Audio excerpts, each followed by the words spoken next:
Record सांगतोय, मला माहिती आहे तुमची तेवढी परिस्थिती नाही करायची, तर त्या कंपनीला ब्लॅकलिस्ट करायची.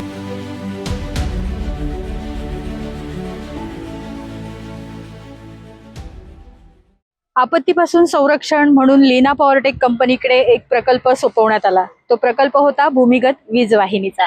मात्र ही भूमिगत वीज वाहिनी नागरिकांसाठी उपयोगी ठरण्याऐवजी आता ती जीवघेणी ठरलेली आहे.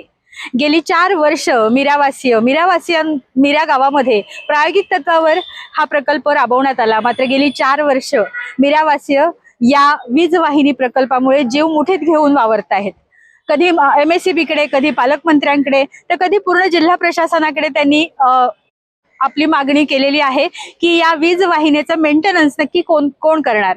कारण वीज वाहिनीची अवस्था आता जर तुम्ही बघितली तर त्या उघड्या वीज वाहिन्या आता जमिनीच्या बाहेर आलेल्या आहेत.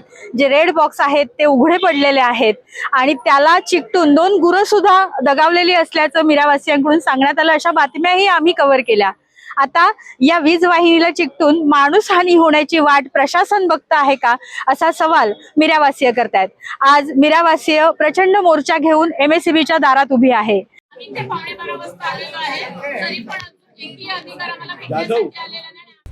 काल आमच्याकडे व्होल्टेज एवढा वाढला होता की प्रत्येकाच्या घरामध्ये fridge, TV, light, tubelight, fan सगळ्यांचं नुकसान झालेलं आहे. तेव्हा आम्ही देशमुख साहेबांनी, मी स्वतः फोन केलेला आणि या मॅडमने पण बोलला. त्यांनी आम्हाला काय सांगावं, त्यांनी आम्हाला सांगितलं आमचा काही संबंध नाही. मग संबंध कोणाचा आहे?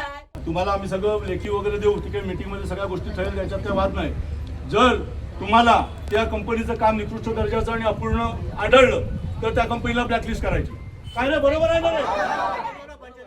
रात्रीचे आम्ही जमतो तिथे त्यांना बोलवलं ते हे यायला मागत नाहीत. आता इथे त्यांच्या दारात आम्ही मोर्चा घेऊन आलो. ते खुर्चीतनं उठून दारात त्यांच्या ऑफिसमध्ये यायला पण घाबरत आहेत. मग जर ते असे घाबरत असतील ना तर ते मिऱ्यावर पण जात नाहीत आणि इथे पण यायला मागत नाहीत. मग मिऱ्या गाव वाईट आहे असं म्हणू नका, त्यांना त्याची जात दाखवू नका, त्यांना त्यांच्या कर्तृत्वावर उतरायला लावू नका आणि उतरलं तर मग आम्हाला जबाबदार धरू नका. हे मी तुम्हाला सगळ्यांना सांगतोय.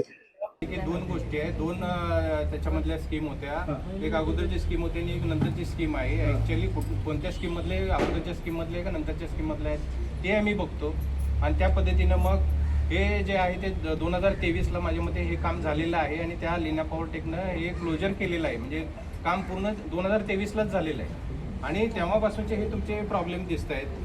तर नेमकं आता त्याच्यामध्ये काय आहे ते आम्ही बघतो. साहेब सांगतो भविष्यातली त्याच्या पुढचं हे तसं करणार नाहीत. जे असं सांगतात ना त्याप्रमाणे वागणार नाही आणि याच्या पुढे तुम्ही आम्हाला काही सांगायला येऊ नका. आता आमच्या डायरेक्ट गुन्हे दाखल करणार. जागर मीडियासाठी मी विभा कदम. धन्यवाद.